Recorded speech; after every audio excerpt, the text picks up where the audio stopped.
지금 이제 생각보다 많이 이탈을 했네요. 어쨌든 이제 참여함으로써 반대쪽이 많이 나올 거라고 생각은 했지만 그래도 이탈을 이 정도 했다는 것은 결국 이제 민심의 거대한 흐름을 역행할 수는 없었다. 아무리 버텨보려고 했지만 자기들이 막을 수는 없었다. 그리고 이 과정에서 오늘도 아까 윤상현 의원이 나와서 하는 거 보셨죠? 나와서 계속 왜 대통령이 이 시점에 탄핵이 되어서는 안 되고 법적으로 논란의 여지가 있는 것 제대로 따져보는 것이 우리가 민주주의 질서를 지키는 거 아니냐라고 계속 강변을 하더라고요. 끊임없이 본인은 본인의 논리와 주장을 합당한 것으로 이야기하던데 정말로 귀에 들어오지가 않더라고요. 어떻게 대통령이 비상계엄뿐만이 아니라 지금 나와 있던 수없이 많은 증거들이 있지 않습니까? 살상을 하려고 했다. 그리고 감금을 하려고 했다. 그리고 강제로 끌어내라고 했다. 150명이 못하도록 실제로 본회의장을 침투를 시키려고 했던 것까지 다 나오지 않습니까? 그걸 그렇죠. 증거가 없기 때문에 누가 주장하는 걸 보고 대통령을 탄핵하느냐 이런 논리를 펼치면 정말로 우리가 만들어놓은 민주주의 기반 위에서 국민들이 만들어놓은 민주주의 기반 위에서 그 사람 지금 정치하는 거 아닙니까? 그런데 그 민주적 기반을 무너뜨리는 사람한테 증거가 없으니까 끝까지 따져보자 하는 식으로 하면서 옹호하는 순간에 제2차 계엄령 그리고 본인이 지금도 국민들의 뜻을 인정하지 않겠다. 불과 닷새 만에 담화를 새로 내는데 그전에는 모든 권한을 위임하겠다고 해놓고 그 뒤에는 본인이 인사권을 행사해버리지 않습니까? 그런 정도의 행위를 하는 윤석열에 대해서 정말로 기회를 주자. 또 본인이 이렇게 법적으로 대응할 수 있도록 하는 것은 법적 절차에 맞지 않겠냐라고 하는 것은 어불성설이었다 생각이 듭니다. 요번에 하여튼 주목해서 봐야 될 사람이 윤상현 의원인 것 같습니다. 이 사람이 전두환 사위인데 지금은 푸르밀 사위라면서요. 푸르밀 업체 기억하겠습니다.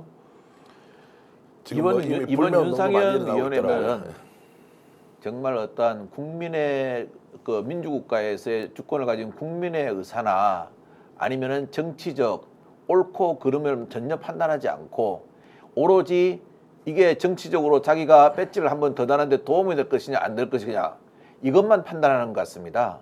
이제 우리나라 정치 수준이 그런 수준이 아닙니다. 아마 이번 윤상현 의원의 말은 국민들도 상당 기간 오래 기억할 것이고요. 그다음에 그 의원의 지역구 국민들도 상당히 오래 기억해가지고 분명히 어떠한 그 의사를 결정하는 중요한 그 방아쇠가 될 것입니다. 아마 후폭풍이 생각보다는 훨씬 거셀 것이라고 저는 이제 예상하는데요. 이게 2016년도 박근혜 탄핵과 달리 이번 탄핵은 성격이 완전히 다르고요.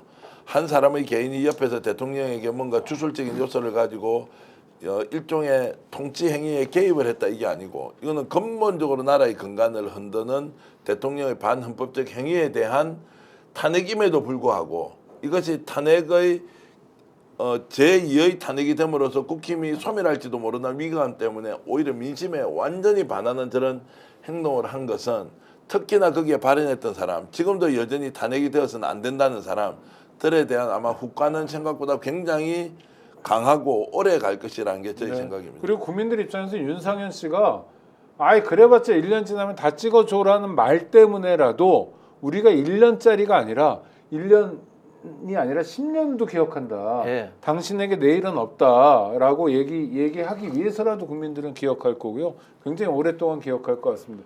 대통령 경호처 입장도 나왔네요.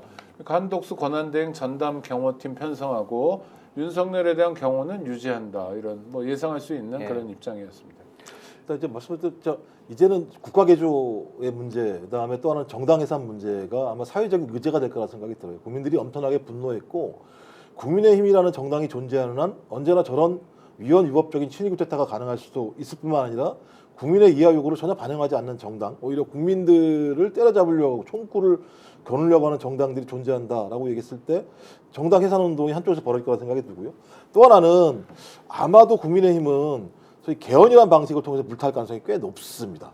그러니까 국가 개조와 관련해서 정당한테 맡길 수 없다라고 흐름이 또 흐를 것 같아서 소위 시민들에 의해서 만들어지는 국가 개조, 그 다음에 정당이 어떤 역할을 해야 되는 것인가에 대한 정당에서 해산 운동 자체가 앞으로 시민사회에서 중요한 의제로 등장할 수밖에 없다라는 생각이 들고 저는 우리 사회도 이제 언젠가는 그러니까 1987년도 87년 체제를 넘어설 새로운 대안적인 시스템을 만들 수 있는 흐름이 만들어진 것 같다. 왜냐하면 20, 30대 여성들이 보여준 저런 아주 대단히 놀라운 정치의식, 시민의식들을 봤을 때 이들을 중심으로 대한민국 미래의 100년 대계를 세워나가는 또 새로운 또 흐름도 만들어야 된다 이런 생각을 갖게 됐습니다. 스픽스는 말하는 언론입니다. 대세는 유튜브, 그중에서 스픽스. 좋아요, 댓글, 구독, 알림 설정. 여러분이 저희를 사랑해 주시고 우리가 여러분을 사랑하는 4가지 방법입니다.